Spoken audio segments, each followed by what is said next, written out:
Okay, so after we have defined an inner product for our complex vector space, we will talk about some properties of vectors that is related to the to inner products.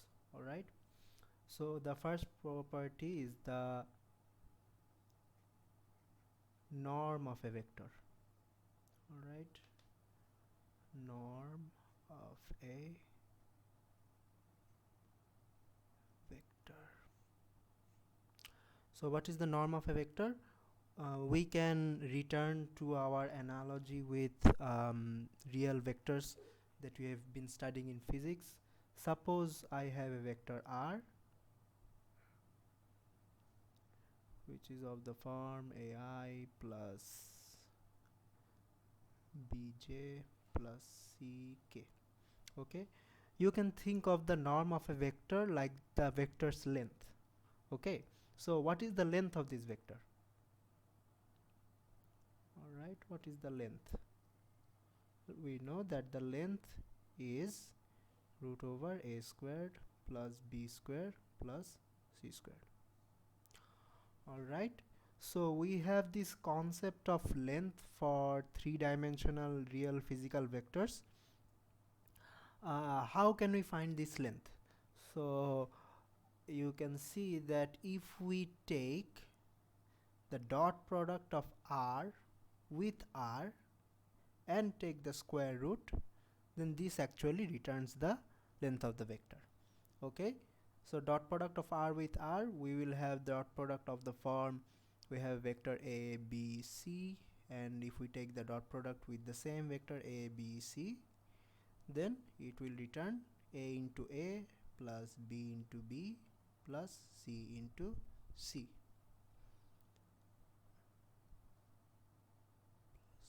C into c, which is actually the length squared. Okay, so using the dot product we can actually define the length. So if we want to generalize our concept of length to complex vector spaces and to higher dimensions, we can use our definition of the inner product.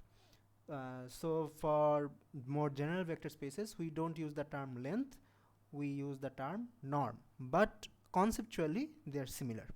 Okay, so if we generalize this definition, we can define the norm of a vector.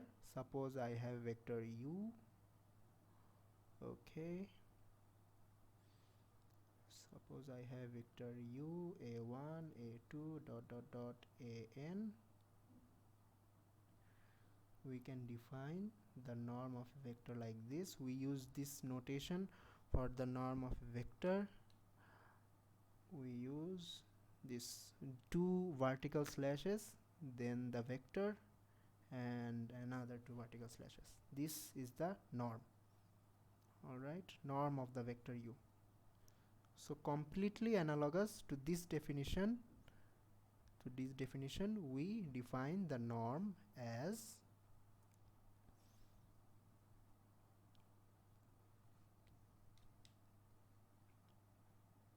square root of the inner product of u with itself.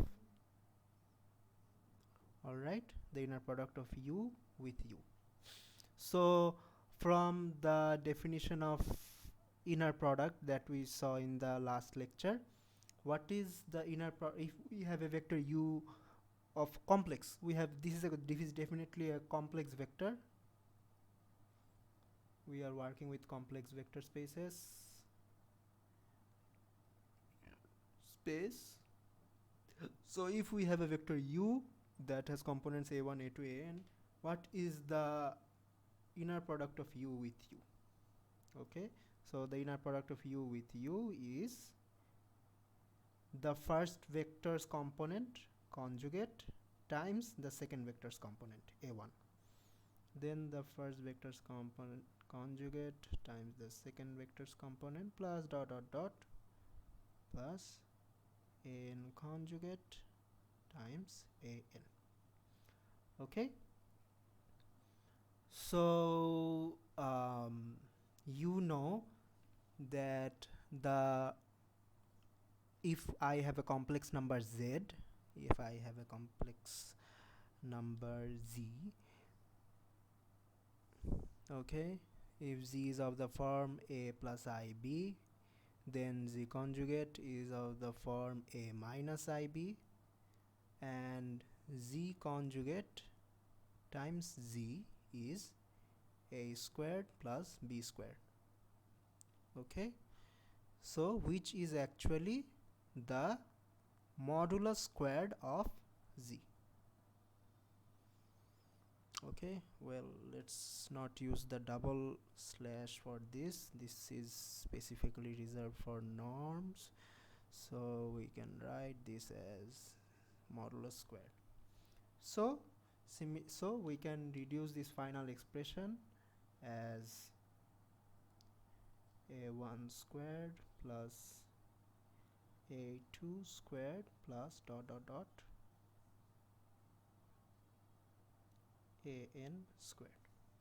Okay, all right, so let's look at one important property of the norm. We see that this a1 modulus squared, this is a real positive number, this is a positive real.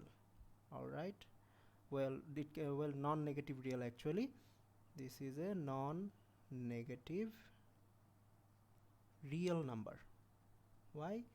This a1 square is sum of this of the form some real number squared plus another real number squared, so this can never be a negative number. Okay, this is a non-negative real number. Similarly, a2 modulus squared is also a non-negative real number, an modulus squared is also a non-negative real number. So this number is actually a non-negative real number. Okay, this belongs to R plus. All right, well, not R plus, this is non-negative. All right, so using our square root definition is actually right. If this was a negative number, then the square root of a negative number would be a complex number. We want our interpretation of norm to be like that of length. So what will be a complex length? I mean, it would not have the interpretation we want. So since this is a non-negative number, the square root of this non-negative number will also be a non-negative number, and our norm would always be a non-negative number. It will always be 0 or it will be a positive number. All right, so you might wonder that why did we take the complex conjugate while defining our norm? We took this complex conjugate specifically for this reason. If we did not take this complex conjugate, if we had like a1 times b1 and a2 times b2 dot dot dot, all right, where a1 and b1 are complex numbers, then this would not always be a positive real, and this would not always be a positive real if we took the norm of the vector. When taking the norm of the vector, this would be a1 squared, not a1 modulus squared. All right, if we compare with this would be a1 squared, not a1 modulus squared, and we would not be able to define the norm. Since we want to define a norm of our vector, that's why we took the complex conjugate. All right, so the norm of a vector is defined according to this relation.